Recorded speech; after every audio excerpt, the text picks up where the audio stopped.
গ্রাম থেকে জীবনের প্রথম শহরে গিয়েছিলাম। শহরটা আমার একদমই অজানা, এক পাজে ফেলাবো সেই রাস্তাটাও আমার নেই। আমি কিছুই চিনি না, কোথায় যাব না যাব আমার মাথায় কাজ করতেছে না। সেই শহরের মধ্যে হাঁটতে হাঁটতে হঠাৎ করে ছোট্ট একটা চায়ের দোকান দেখতে পেলাম। সেই চায়ের দোকানে গেলাম, গিয়ে বললাম, ভাই আমাকে একটা কাজ দিবেন প্লিজ, আমি গ্রাম থেকে এসেছি। আমি না গ্রাম থেকে অনেক কষ্ট করে শহরে এসেছি ভাই কাজ করার জন্য, প্লিজ আমাকে একটা কাজ দিবেন।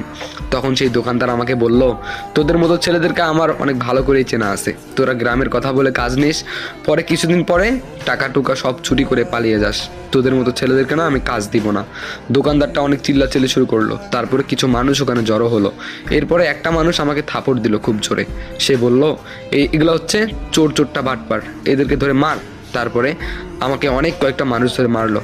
জীবনে প্রথম আমি এত মার খেলাম মানুষের, অনেক অপমান সহ্য করলাম। এরপরে একটা বয়স্ক লোক এসে আমাকে বলল, তুই কে রে বাবা, এখান থেকে তাড়াতাড়ি চলে যা। এরপরে সে লোকটা এসে আমাকে ছাড়িয়ে দিল। তারপর আমি বুকের মধ্যে ব্যাগটা চেপে খুব জোরে দৌড় শুরু করলাম। আমার চোখ দিয়ে পানি পড়তেছে, কোথায় যাব না যাব কোনো কিছু বুঝতেছি না। যাই হোক, অনেক দূর যাওয়ার পরে দেখতে পেলাম একটা রেলওয়ে স্টেশন। সেই রেলওয়ে স্টেশনে দেখতে পেলাম হাজারো অসহায় মানুষ ওখানে পড়ে আছে। কারো বাবা নেই, কারো মা নেই, আবার কেউ কেউ বয়স্ক ভিক্ষা করে খায়। সেখানে গিয়ে আমিও বসলাম ওদের সাথে। সেই মানুষগুলো বলল, কে রে বাবা তুই, আমাদের মতো ফকির, ভিক্ষা করিস তুই? আমি বললাম যে না, আমি ফকির না, বাসা থেকে বেরিয়ে এসেছি। তবে বাইরেটা যে এতটা কঠিন এটা আমি কখনো জানতাম না। তখন সে ফকির বলল আমাকে, তোর বাসা কোথায়? এরপর আমি বললাম, আমার বাসা হচ্ছে কুড়িগ্রামে। তখন সেই ফকির আমাকে বলল, কুড়িগ্রাম কোন জায়গায়? তারপর আমি বললাম, কুড়িগ্রামের ভিতরে একটা জায়গা আছে। সেই জায়গাটার নাম আমি তাকে বললাম। তখন বললো যে তোর বাবা মা কি করে? আমি বললাম যে আমার বাবা নেই, মা আছে। আমি গ্রামের ছেলে, পড়াশোনাও তেমন একটা করিনি, শহরে আসছিলাম কাজের জন্য। মাও আমার অনেক অসুস্থ, সেই জন্য আমি শহরে আসছিলাম কাজের জন্য। তারপরে রাস্তায় একটা দোকানের মধ্যে যখন আমি কাজ নিতে গেলাম, আমাকে খুব ধরে মারলো। তখন ফকিরটা বলল, হ্যাঁ রে ভাই, এটা দুনিয়া, তোকে কেউ বিশ্বাস করবে না এখানে। আমিও ফকিরটার কথা শুনে অনেক কাঁদলাম। কিছুক্ষণ পরে ট্রেন আসলো, অনেক যাত্রী চলে আসলো, কেউ আসতেছে কেউ যাচ্ছে, কেউ আমার দিকে একটা বারের জন্য তাকাচ্ছে না। যাই হোক, আমার মাথায় কি যে উঠলো, আমিও উঠে পড়লাম ট্রেনের মধ্যে। ট্রেনে উঠলাম আমি রংপুরের মধ্যে। তারপরে রংপুর থেকে যখন পার্বতীপুর গেলাম, তখন না ট্রেনের যে লোকগুলো টিকিট নেয় সেই রকম একগুলো লোক উঠলো, গায়ের মধ্যে কোট দেওয়া। সেই লোকগুলো বলতেছে, টিকিট দেন টিকিট দেন। আমাকে এসে যখন বললো টিকিট আছে, আমি বললাম যে না, আমার কাছে তো টাকা নেই, আমি সামনে স্টেশনে নেমে যাব। তখন সেই লোকটা আমার কানের মধ্যে খুব জোর একটা থাপ্পড় মারে। তারপরে আমাকে ট্রেন থেকে ধাক্কা দিয়ে নামিয়ে দেয়। আমি পার্বতীপুরেই নামি। তারপরে সেখানেও আমি একদম অচানা, কোথায় যাব না যাব কিচ্ছু ঠিক ঠিকানা নাই আমার। যাই হোক, কিছু দূর যাওয়ার পরে রাস্তা দিয়ে হাঁটতেছিলাম, হঠাৎ করে দেখতে পেলাম একটি মাইক্রো দাঁড়িয়ে আছে ওখানে। আমাকে বললো একটা আন্টি, এই বাবা, এই তুমি আমার মাইক্রোটা একটু ঠেলে দিবে? আমি একাই পাচ্ছিলাম না, আরও দুইটা লোক আসলো, ঠেলে দিল। এরপর আমি অনেক দূর পর্যন্ত গেছিলাম ঠেলতে ঠেলতে, আর গাড়িটাও একটু স্টার্ট দিয়েছিল, আমার অতটাও কষ্ট হয়নি। যাই হোক, কিছু দূর যাওয়ার পরে গাড়িটা যখন স্টার্ট নিল, তখন মহিলাটি আমাকে ডাকলো, ডেকে বললো, কে রে বাবা তুমি? অনেক ভালো তো, এই শহরের মধ্যে এরকম আসলে অনেক ছেলেকেই ডাকি, সবাই অ্যাটিটিউড দেখায়, বেয়াদবি করে, এই প্রথম তোমাকে দেখলাম যে কিনা ভদ্রতার সহিত আমার কথাটা তুমি শুনলে। তোমার বাসা কোথায়? এরপর আমি বললাম যে আন্টি, আসলে আমার বাসা নেই, আমি গ্রাম থেকে শহরে এসেছি কাজের জন্য। তখন আন্টি বলল, কাজ পেয়েছো? আমি বললাম না, কাজ পাইনি। তখন আন্টি বলল, তুমি কি আমাদের বাসায় কাজ করবে? যা খাবে দাবে আমাদের বাসায়, আর তারপরে যা বেতন হবে মাসে, তোমার দিন ভালোই চলে যাবে। তোমার বাসায় কে কে আছে? তারপর আমি বললাম, আমার বাবা মারা গেছে, মা আছে, মা অনেকটা অসুস্থ। তখন আন্টি বলল, গাড়িতে উঠো। আমি বললাম যে গাড়িতে উঠবো মানে, আপনি আমাকে কোথায় নিয়ে যাবেন? তখন আন্টি হাসলো, বললো যে আরে পাগল ছেলে, আমার বাসায় তোমাকে নিয়ে যাব, কাজ করবা তুমি শুধু। তারপরে আমি গাড়ির গেটটা কি করে খুলবো এটাই জানতাম না। তারপরে আন্টি গাড়ি থেকে নামলো, নেমে গাড়ির গেটটা খুলে দিল। তারপর আমি ভিতরে গিয়ে বসলাম, কেমন যেন নিজেকে খুবই অপরিষ্কার লাগতেছে। গাড়িটা এত সুন্দর এত পরিষ্কার, কোনোদিন আমি এত দামি গাড়িতে চড়িনি। যাই হোক, 10 মিনিট যাওয়ার পরে গাড়িটা ব্রেক করলো।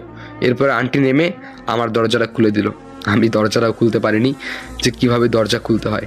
যাই হোক, যখন আন্টি বললো যে আসো, তারপর আন্টির পিছন পিছন যখন বাসায় ঢুকলাম, তখনই একটি সুন্দরী মেয়ে বলল, মা এটা তুমি কাকে নিয়ে এসেছো? ছি, গায়ের মধ্যে কি ময়লা, তাড়াতাড়ি বের করে দাও বাসা থেকে, এসব তুমি কই থেকে নিয়ে আসো?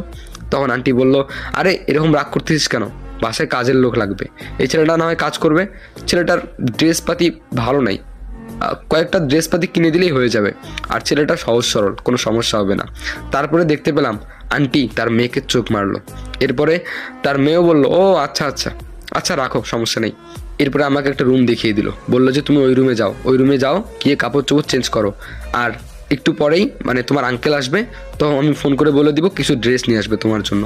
আমি বললাম আচ্ছা ঠিক আছে আন্টি, অনেক ধন্যবাদ, আপনি যে উপকার করলেন, এই শহরে কেউ হয়তো বা এমনটা নাই, আপনার মতো ভালো মানুষ নেই।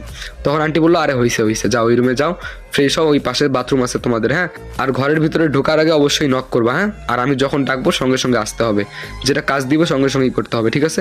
হিসাবপাতি পারো তো? আমি বললাম যে পড়াশোনা তো তেমন একটি করিনি, তবে সামান্য হিসাব পারি। তখন মেয়েটা বললো, দুয়ে দিয়ে কত হয় বলো তো? আমি বললাম দুয়ে দিয়ে 4 হয়। তারপরে মেয়েটা বললো, বাস তাহলেই হয়ে যাবে, আর লাগবে না। এরপর আমি বললাম যে আচ্ছা ঠিক আছে ম্যাম। তারপরে আমি ঘরে গিয়ে বসলাম, ঘরের মধ্যে এত দামি একটা ফ্যান আমি ফ্যান কোনোদিনও দেখিনি। ঘরের মধ্যে তো হাত পাখা দিয়ে বাতাস করা হতো, আর লাইটও ছিল না। আর এই বাড়িটা এত সুন্দর, এত লাইট, আমাকে যে রুমে থাকতে দিয়েছে না, এটা একটা স্টোর রুম, তবে আমার কাছে মনে হচ্ছে এটা একটা রাজবাড়ি, রাজপ্রাসাদ। গ্রামের ছেলে ভাই, কিছুই বুঝি না। যাই হোক, আমি সেই দিনটা কোনো রকম চলে গেল। তার পরের দিন সকালবেলা হঠাৎ করে আন্টি এসে কিছু ড্রেস দিল আমাকে। ড্রেসগুলো পরলাম, পরার পরে যখন আয়নাতে নিজেকে দেখলাম, নিজেকে না কেমন যেন নায়কের মতো লাগতেছে। আমি এত সুন্দর হয়ে গেলাম, সত্যি মানতে হবে শহরটা আসলেই সুন্দর। জানি না মা কেমন আছে, আমার কাছে তো ফোনও নেই, আর মায়ের কাছেও ফোন নেই। মায়ের যে কী অবস্থা, কী করে যে খোঁজ নেই। পাড়ার মধ্যে শুধু একটাই ফোন আছে, সেই নাম্বারটা আমার মুখস্থ নেই। যাই হোক, এখানে 2-3 মাস থাকার পরে বাসায় যাওয়া লাগবে, মায়ের খোঁজ নিতে হবে। যাই হোক, হঠাৎ করে ম্যাম ডাকলো, আন্টি আমাকে ডাকলো। তারপরে আমি আন্টির কাছে গেলাম, গিয়ে আমাকে কিছু টাকা দিল, দিয়ে বলল ওই পাশে বাজার আছে, মরিচ কিনে নিয়ে আসো। তারপরে আমি মরিচ কিনে নিয়ে আসলাম। মরিচ নিয়ে আসা আমি নক করলাম, তারপরে দেখতে পেলাম আন্টির মেয়ে এসে গেটটা খুললো। গেটটা খুলে বলল, এ তুই কেন এখানে? আমি বললাম যে আন্টি আমাকে টাকা দিয়েছিল মরিচ কেনার জন্য। তখন সেই মেয়েটা বলল, ও আচ্ছা দাও। মরিচ দেওয়ার সঙ্গে সঙ্গে আমার মুখের উপরে গেটটা লাগিয়ে দিল, কি আর করার। তারপরে আমি আবার স্টোর রুমে গিয়ে শুইলাম। কপাল খারাপ ভাই, আর মায়ের কথা খুবই মনে পড়তেছে।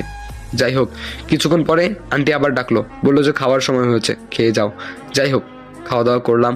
এরকম করে চলে গেল 1 মাসের মতো, আর আমিও নিজেকে চেঞ্জ করতে শুরু করলাম। হঠাৎ করে একদিন আন্টি আসলো। আন্টি এসে বলল, শোনো, আজকে 2টার সময় যখন তোমার ম্যাম বাসা থেকে বের হবে, তখন ম্যামকে বলবা যে ফোন দিতে, হ্যাঁ। আমি বললাম যে কাকে ফোন দিবে? তখন আন্টি বললো, শুধু বলবা যে ফোন দিতে। আমি বললাম আচ্ছা ঠিক আছে। যখন 2টার সময় আন্টির মেয়ে বের হলো, আমি বললাম যে আন্টি বলেছে ফোন দিতে। তারপরে দেখতে পেলাম ব্যাগ থেকে একটা বড় ফোন আমাকে দিল, যেগুলো টাচ করে কাজ করে, মানে যেগুলো টাচ করতে হয় ফোন, ওই ফোন আমাকে দিল। আমি এই ফোন কোনোদিনও হাত দিয়েও ছুঁইনি, গ্রামের মধ্যে বাটন ফোন দেখেছি, এত বড় বড় যে ফোন কিভাবে চালাবো এটাও আমি জানি না। আমাকে ফোন দিল, দিয়ে বলল যে এইটা তুমি চালাবা আজকে থেকে। আমি বললাম যে কিভাবে চালাবো, আমি তো জানি না, আপনি আমাকে শিখিয়ে দিবেন। তখন আন্টির মেয়ে বলল, আজকে বিকালে ছাদে গিয়ে শেখাবো ভালো করে, হ্যাঁ, আর আমি যেটা একবার বললো সেটা কিন্তু বারবার বলতে পারবো না, বুঝে নিতে হবে। আমি বললাম আচ্ছা ঠিক আছে ম্যাম। তারপরে ম্যাম ওখান থেকে চলে গেল। বিকালবেলা আসলো, আমাকে বললো ছাদে আসো। তারপরে আমি ছাদে গেলাম। সো গাইজ, বলো গরিব গল্পটি প্রথম পার্ট তোমাদের কাছে কেমন লাগলো? আশা করি অনেক ভালো লেগেছে। তোমাদের অনেক রিকোয়েস্ট ছিল যে ভাই গরিব আর মধ্যবিত্ত একটা গল্প দেন, যেন স্যাড স্টোরি হয়। সো এইটাই হচ্ছে অনেক সুন্দর একটা গল্প, আশা করি অনেক ইন্টারেস্টিং হবে, অনেক ভালো লাগবে। সো দেখা হবে নেক্সট পার্টে, সেই পর্যন্ত সবাই ভালো থাকবে, সুস্থ থাকবা।